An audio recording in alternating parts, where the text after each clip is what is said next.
We talk about things that you never want to do again because you stop using. I can say that I have experienced things sober, that places that I do not want to be again.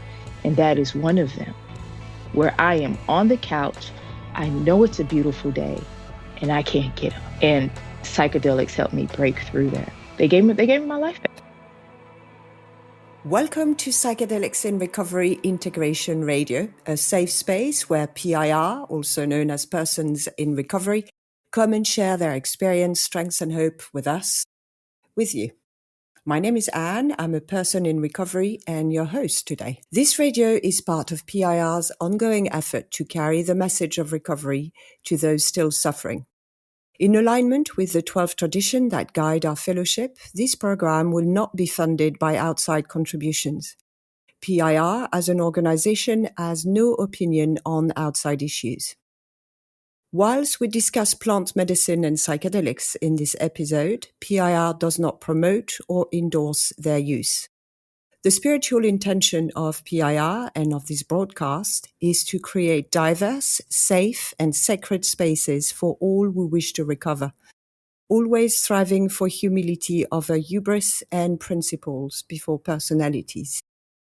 Whether you're new to the idea of integrating psychedelics or plant medicine in your recovery process, new to recovery or a long-time member of the fellowship, our aim is to create a space of curiosity, connection, and hope. In this first series, entitled Journeys of Healing, we explore the intersection of recovery and the transformative potential of psychedelic medicine through some of our members' experience.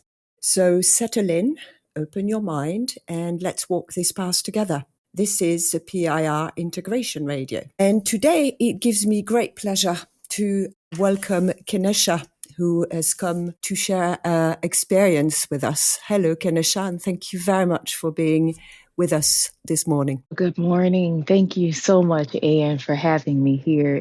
It's a pleasure, truly, and an honor, I think, to be a voice and to be a part of PIR. So thank you. Pleasure.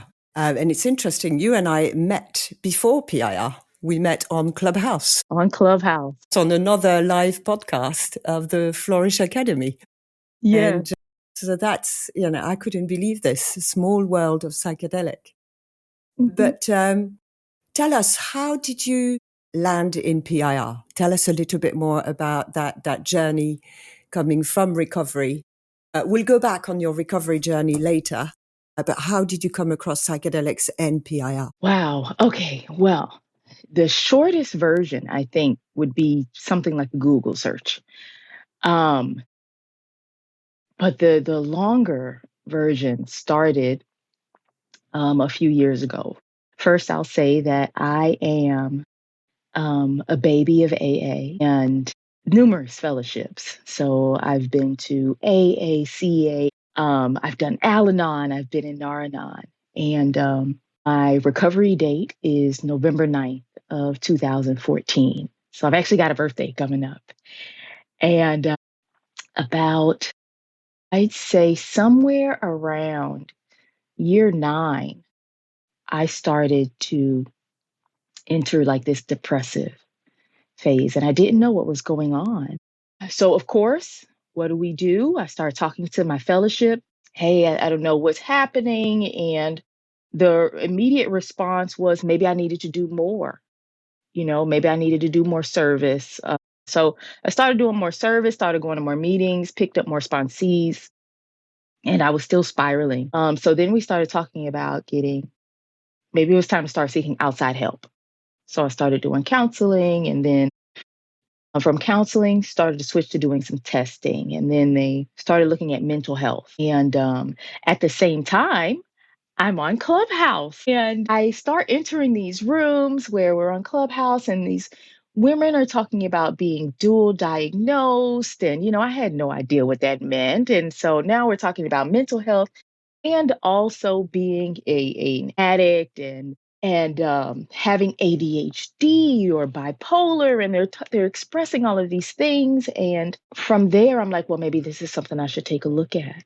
And then while I'm on Clubhouse, I saw something about psychedelics and ADHD, and that was in the Flourish Academy. And so they're talking about okay, ADHD. And then now I'm hearing how psychedelics can help with mood.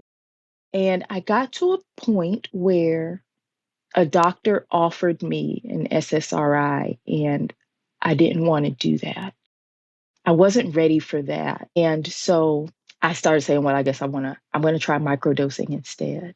But I was so concerned about, what does this mean in my recovery? Is this a mood or mind altering substance? What do I do? And so now I'm Googling and searching for what do people do in recovery? What does my recovery look like in psychedelics? And that's how I ended up finding psychedelics in recovery. And it was just this beautiful merger that came, I think, right on time for me. I love that when I came into recovery, I heard someone say, welcome home. And I did. I felt at home.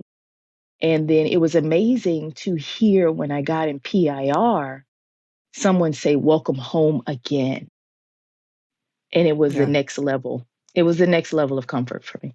And do you remember which was your first meeting? Wow.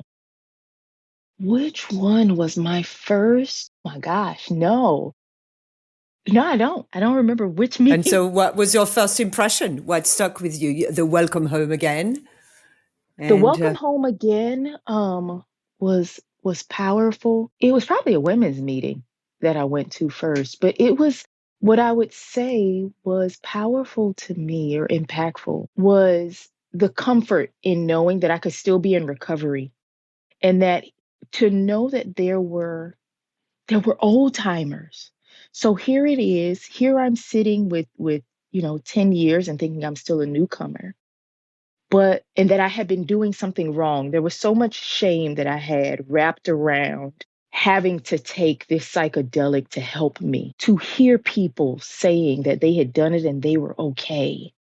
And that they had, that there's people in PIR with 30, 40, 50 plus years, mhm. and they're okay. And they had embraced the idea. That was that was comforting. I needed that embrace in my life. So you started your journey with microdosing, you said. Yes, that went well. I will tell anyone that psychedelics saved my life. Microdosing saved my life.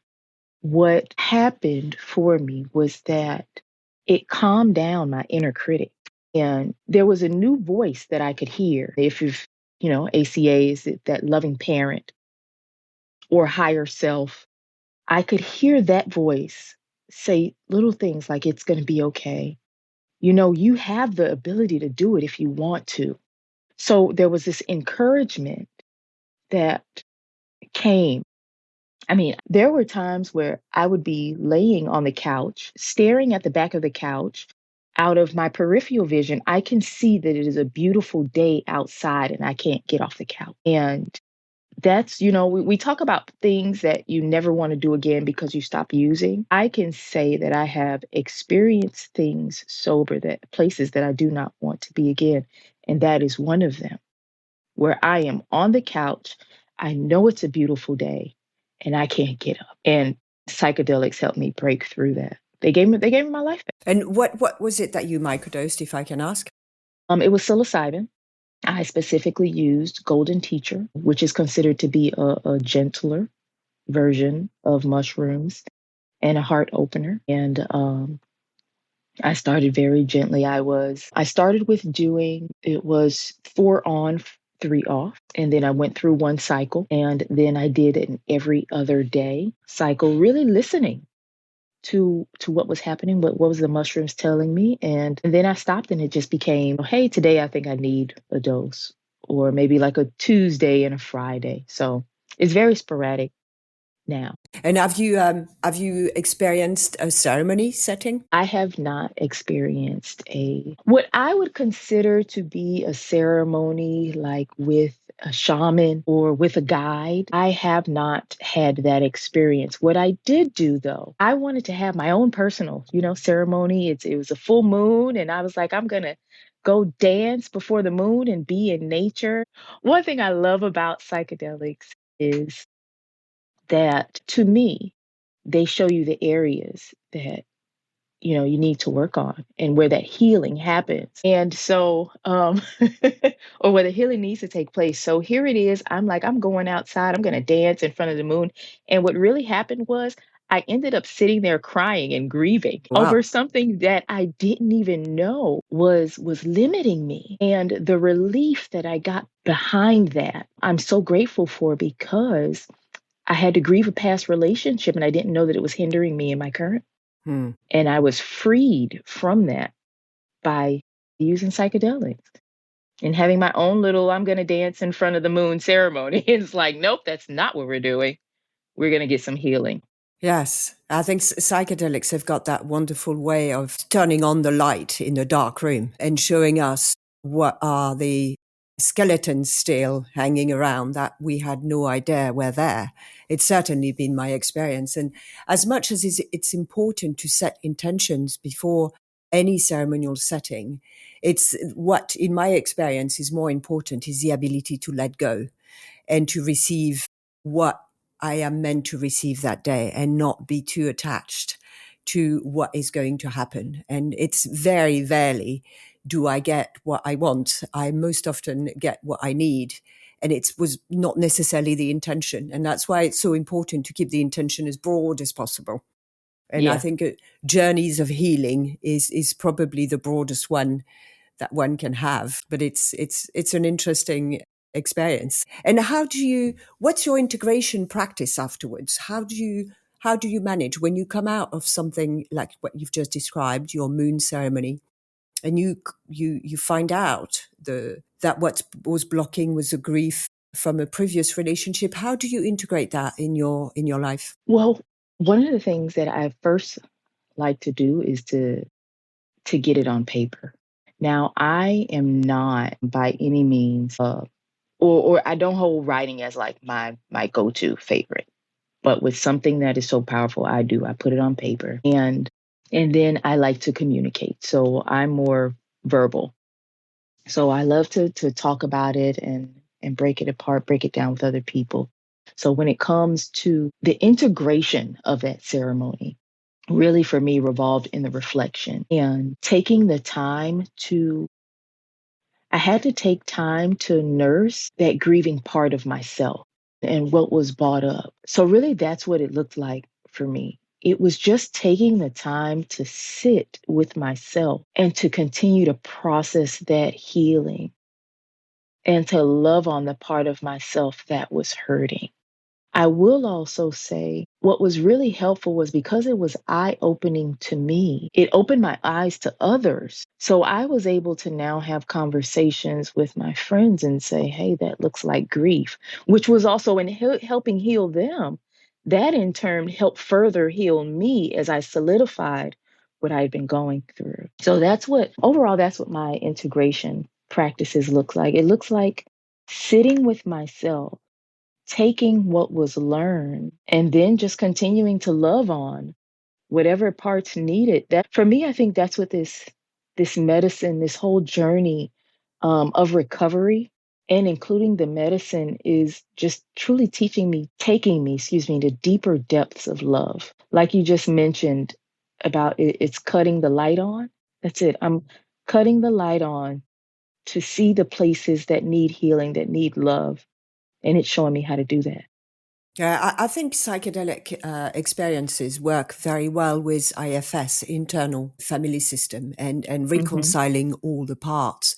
That's what Carl Jung talk about, the a journey of individuation. And I think there are some parts of ourselves that we have buried so deep that only psychedelic assisted therapy or psychedelic journeys can uncover those parts. And it's only by making peace with them, accepting those parts, that we can become really truly whole. It's not always pretty. My last ceremony certainly wasn't, and I got to see parts of me that I simply not proud of. And it's a conversation with my therapist and my sponsor. Said you don't have to put a judgment on it. Quite the opposite. Is stay judgment free and reconcile. This is what that journey is about. To thy own self be true. Um, That's really the beauty of it. And I think you can go through years or decades of therapy and stay blissfully unaware of those parts. Yeah, wholeheartedly. Now let's go back briefly on your journey of recovery, how it started. You said your first fellowship was A. Would you like to tell us a bit more about this? Yeah, absolutely. Immediately I smiled because my first sponsor, she was a doozy. And she said that she would go to all the A's, including triple A, if it would save her ass. So I went to all the fellowships when I started. I started primarily in the substance abuse fellowships. Year 1 and 2 were primarily AA and ACA. That was it. And then um, I started getting into relationships. So that's how I found out. you know, now we got to start going to Al Anon. And so I did Al Anon and Naranon, and I touched Coda in year 3. But Coda is Codependence Anonymous. And I remember going to the meetings and reading everything. And I'm like, yeah, this is me. And their only requirement for membership is a desire for healthy and loving relationships. And it just so happened I got in a relationship and I was like, oh, it worked. And I left. Lo and behold, that relationship sent me back. And so I think up until year 5 and year 6 was Coda.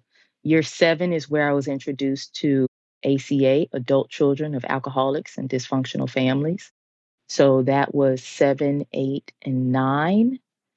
And then year 10, I got PIR. And here we are going into year 11. Right. And so what was your rock bottom? What took you what made you push the door of AA, NA, and CA initially? Do you want to give us a bit of background of how you qualify for being in PIR? So I came into the fellowships primarily, of course, because I was using drugs. So it had gotten to a place for me where I was using on a daily basis. Of course, it started out as fun. I came into recovery because it had gotten bad. Like I really didn't think that I had a problem. Like I didn't think I had an like I didn't think I was an addict. I didn't even know what an addict was. I just knew that I couldn't stop using cocaine. So I was working at this great company. It was my favorite job. I was an employment specialist. I just helped people find work. I love connecting people to resources. Mm-hmm. And so I was living a double life where I was this employment specialist by day and I was a pool shark at night. So I was at the night lounges, shooting pool, doing cocaine, drinking. And eventually those worlds collided. Like I'm on my lunch break, I'm going to try and get what I need, then I'm coming back and finally there was a day where I don't know, I think I hadn't been to sleep in like a week. I'm no longer taking baths. Like I'm doing the spray and go bath, still showing up at work, but it's just, put on perfume and out the door. Use mouthwash. I'm not brushing my teeth, not doing any of that. And I just remember being at work and I was just like, this has got to stop. Something's wrong. And I go to look for we call it an EAP program, an employee assistant program with my job, because I want to now try and find help. And my boss walks in and she's like, what's wrong? And I'm like, I think I need help. And so she tells me, well, maybe you need to go to meetings. And of course, I agree right away. After about 3 days, I'm like, I don't think I need to sit in a circle with people and like share my name. I don't think I need that. Eventually, she fired me. That's exactly what happened. Yeah, it worked out well. So, but I remember I started Googling like needing assistance with cocaine, and I found Cocaine Anonymous website, and they had 18 questions that you could ask yourself to see maybe if you had a problem and self diagnosis. And I remember I said yes, 17 questions. But one question I was like, no. And the question was something like, do you crawl around on the floor looking for white substances or something? And I was like, no, I don't do that. So of course I couldn't be an addict. Like I was not an addict. And it was years later that I was sitting in a CA meeting, and I remember thinking, oh, the reason why I never crawled on the floor was because I kept my cocaine on the dresser. Do I know what deodorant tastes like? Yes. So I am certifiably, you know, there was there was a time in recovery where I was going to different meetings and I didn't know. Should I say I'm an addict? Should I say I'm an alcoholic? Which one do I say? And I was getting it confused because I was going to so many meetings. And what I did get to a place, I would just start simply saying, my name is Kenesha and I belong here. Because I recognized it didn't matter what substance I used. Because of my behavior, either I had already done it or I was quite capable of doing it. And so no matter what room I went into, I belonged there. So um, from there, I would love to say that, what they call the white chip wonder, that I picked up one white chip and that was it for me. That's not that's not my story at all. I think the first time I picked up a chip, like I drank immediately after. And then I started doing, it started going south after a while. I think I put together like 6 months. And then I just wanted to be normal. Like I couldn't embrace that I would have to give up this big major part of my life that I thought was so major. And I went back out for like 8 months. To this date, I truly don't remember the last date that I used. What I Hmm. remember that when I was ready to come back, I had a sponsor who she had already let me go the first time.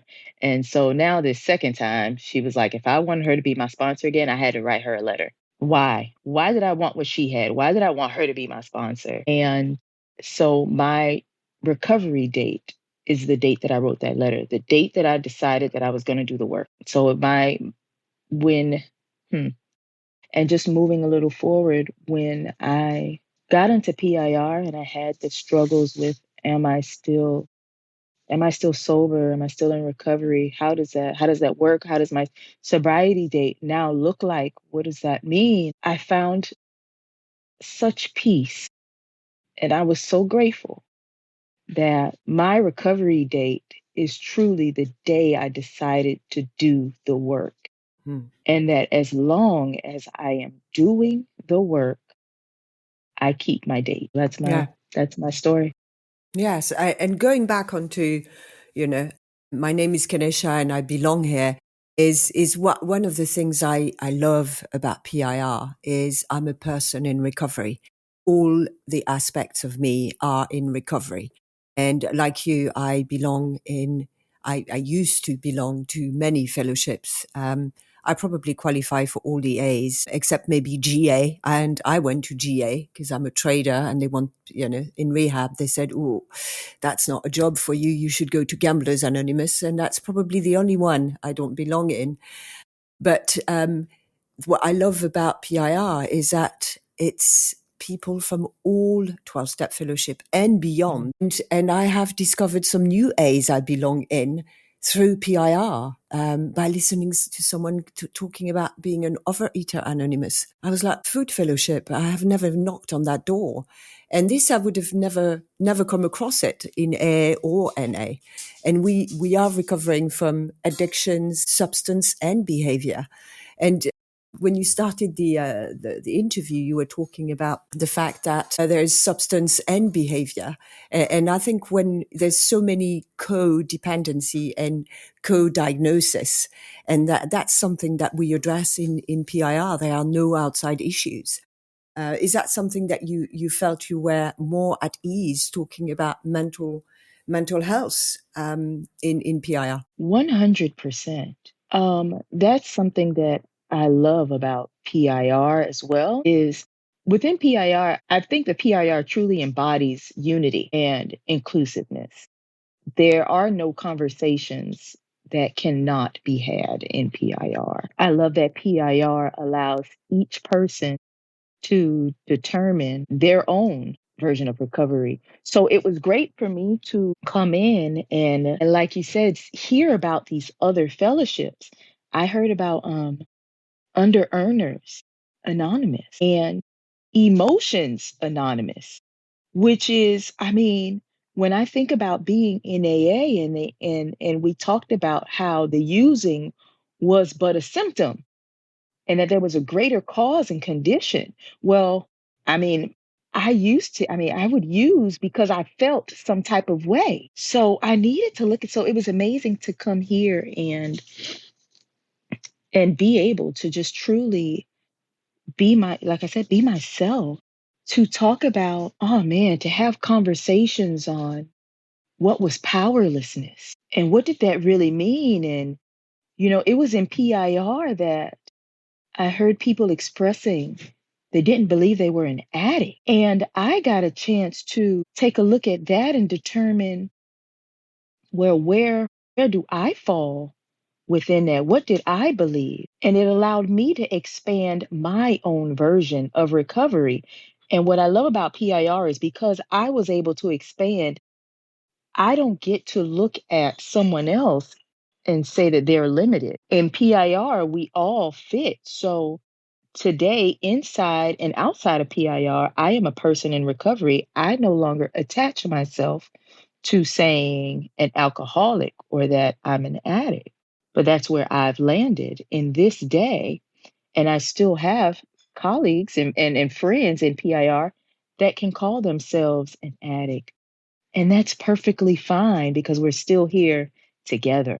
And I think that's the beautiful beauty of PIR, that every person can be where they are and share wholly where they are without judgment. Yeah, another thing that I love is that you have in the same meeting, sitting side by side, someone recovering from marijuana addiction, coming from MA, alongside someone who used marijuana as a plant medicine. And they Hmm. completely respect each other and accept that what is a medicine for someone can be considered a drug for someone else without any judgment. I mean, there's no other fellowship I can think of where that would be a possibility. No, And I agree with you. talking of this, do you still go to other fellowship? What's your link with your previous fellowship? I attend there. I have limited the meetings that I go outside of PIR. I still have a home group, my CA home group. I love them. I love them as people. And so I'll still go to that. I have found a great group in AA that it's a book group on Drop the Rock. So it focuses primarily on characteristics, traits, behaviors, because that's where I am today as an individual. For me, I no longer seek to focus on the problem. This is now about my recovery. How do I become a better individual in my mind, body, and spirit? Hmm. So yeah, so at this time, I love when I'm in a PIR meeting and they say, "Can you state what your primary fellowship is?" Because PIR is my primary fellowship. So that's what I love to say now. So I do about 2 meetings a week that are outside of the fellowship, and inside PIR, I think I do about four meetings a week in PIR. Yeah, that's my story too. The reason why I've stopped going to AA meetings is I can't practice my first spiritual principle, which is honesty. I can't share honestly, Mm. and therefore I don't want to curate what I'm saying. And so, I do have a group next to my home, and I go there for fellowship more than I go for the actual meeting. But that's interesting. That I think some of our members are still very close to their fellowship, and it's always interesting for our listeners to find out how we cope when we go back to our fellowship of origin. How do you? Presumably, you don't talk about psychedelics with them. No, I would not bring up psychedelics only out of respect for the fellowship. I've been in even let's just say if we weren't talking about the psychedelics, I don't go into like the stricter AA rooms saying I'm an addict. Even though I understand that's my truth, out of respect for the room and the singleness of their purpose, then I don't speak on that. I also, the place that I've come to now, I won't talk about psychedelics in the fellowship unless it's asked of me. Now, I will not deny my truth. Um, However, the way that I plan on sharing is if I hear someone mention it, I'll have conversations after the meeting. Because if the goal of that meeting, if they have a singleness of purpose again, then I will abide by that. It has brought up within me, well, am I hiding my truth? You know, am I being a liar? Even it's come up around, man, me collecting a coin. Yeah. My time, this is my anniversary month. Do I collect a coin? How do I share my story now in my month? And I will tell you, at first I wasn't going to, but I had a lady come up to me after we went through this with my home group, and she said, "You are a member when you say you are." And am I a member of that group?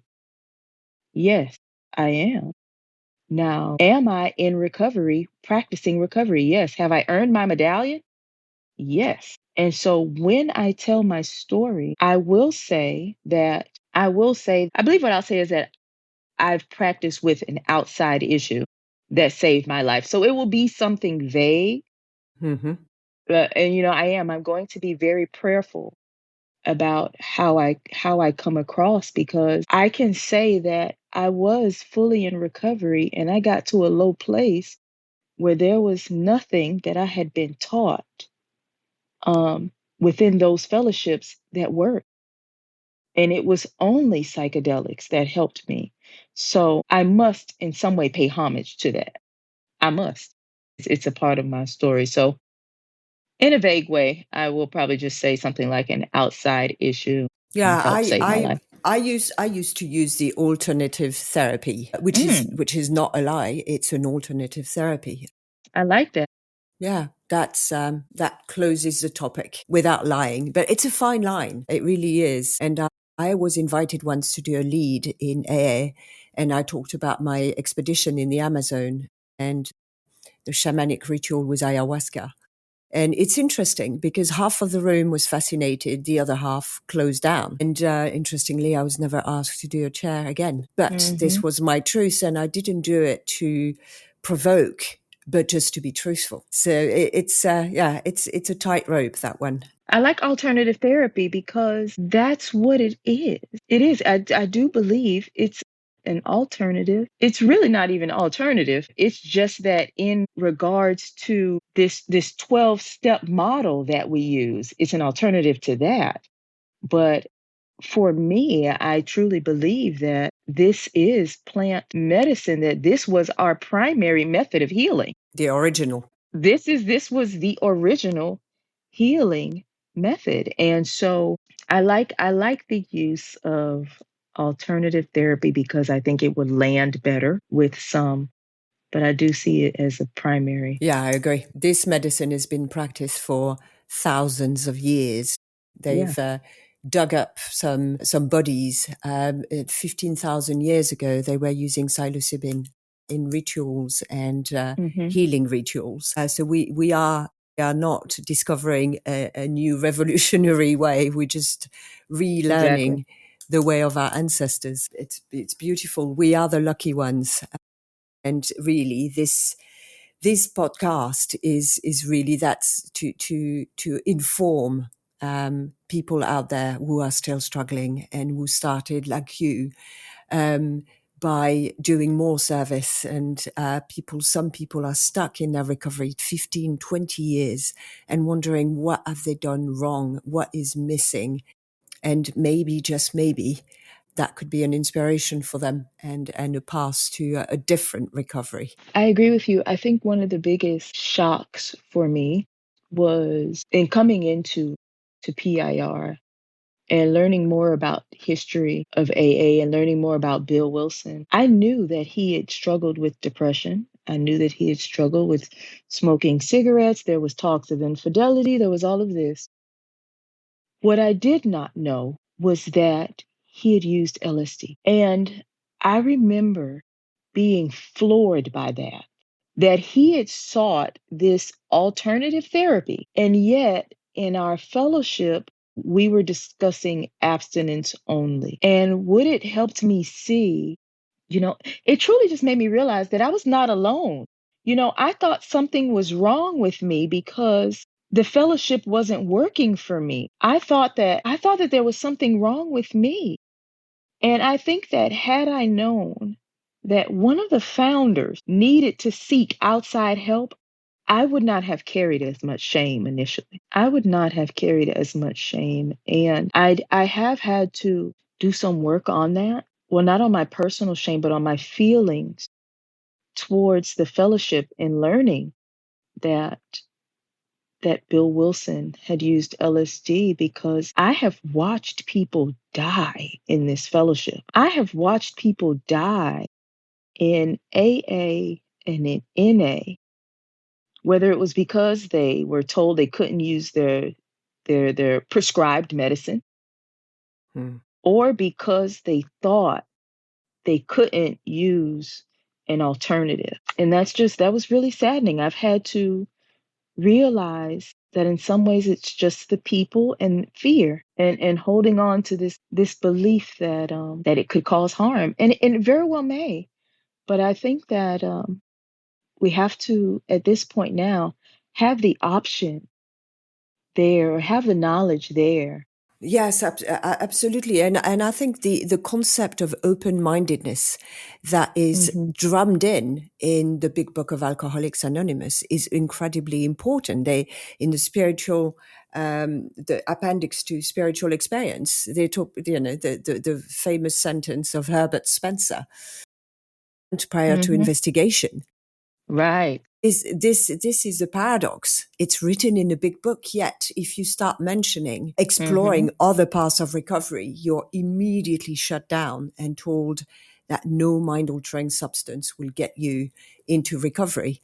And that's certainly been my experience when I started to mention to my AA sponsor I wanted to explore microdosing. She shut me down and sacked me, saying I wouldn't be able to continue to sponsor Hmm. you. You will not be sober. There was a true lack of open-mindedness there. But I heard in one of my first few PIR meetings, someone said about individuals having that kind of reaction, I understand their fears. And that really helped me find peace with my ex-sponsor, with the people who were judging, because that's fear based. And there is a lot of fear, in those 12-step fellowship. If you drink again, you will die. If you use again, you will die. And I don't think fear in any way, shape or form is something I want to introduce in my life again. After I've done several step 4 and my list of fear inventory, fear is something I want to get rid of. I don't want fears in my life. And Yes. Yes. that's a tool that is being too frequently used, and keeping people away from a potential solution, and that's a great shame. I agree with you wholeheartedly. I have a prayer on my wall at work that says, "May my decisions be on my hopes and not my fears." Hmm. I think that a lot of my recovery, right, has been fear based. I don't go to certain places because, what's the saying? Like, if you keep going to the barbershop, eventually you'll get a haircut. So I don't go to this store. I don't hang out with these people. And it's a very limiting life in some ways. And what I have looked at instead is to simply say, there are certain things I don't do, not out of fear, but because I love myself. So no, I love myself too much to just do cocaine. Like, it does, what is that going to do for me? I can have a cup of coffee if I want to stay up. I don't have to put powder up my nose. Like, what do I, loving myself, look like going to a dope hole that can make me lose my job, my home, I love my life today. So I want to now take action in my life based on love and not fear. Amen. And going to your life today, what can you tell us? Something that you're still coming to term with, a challenge and or a struggle? Because we've talked about how wonderful psychedelics have been in your recovery, how it's helped you through your depression. Are they things that you feel psychedelics could help you again, or an integration that you feel is needed where you are at today? With where I am now, I am in a place of transitioning, actually, in terms of career. And I was recently engaged. I found out Congratulations. thank you. I found out I've got fears on commitment. Go figure. So I actually do plan on, I'm going to begin microdosing again with the intent of going within myself to take a deeper look at the fears of the commitment and the discovery of what it is that I truly want to do. So to become more authentic and to tap in more to myself. So that's what my goals are in these upcoming months. Um, but something that you mentioned that brought up for me, if there is one thing that I desire now, I did recognize that as I have shifted more into PIR, there has been more of a need for fellowship and local fellowship. And however, even with that thought, what has now occurred is it may be time to start a meeting. Yeah. And so, yeah, so I've got, and again, just through the voice of the psychedelics and the mushrooms, that little voice that says, you can do it if you want to. You can do it. So I do crave to have my PIR family around me. And one of the best things to do is to build that. So that's what's going on in my world now when it comes to psychedelics. Very best of luck with this. Thank you. We did start a meeting here in London, and we started off once a month, then twice a month, and now it's weekly. And as of January, we'll have a women's meeting as well on top of the mixed meeting. And it's Wonderful. yeah, it's amazing to find your people and be able to give them a hug and go for a pizza afterwards. That it adds to the fellowship. I think it's wonderful that we have so many meetings on Zoom, and Yeah. pretty Yeah. much round the clock because we're now completely global. But yeah, it would be awesome if you start a meeting where you are. That's would be a great achievement, great challenge.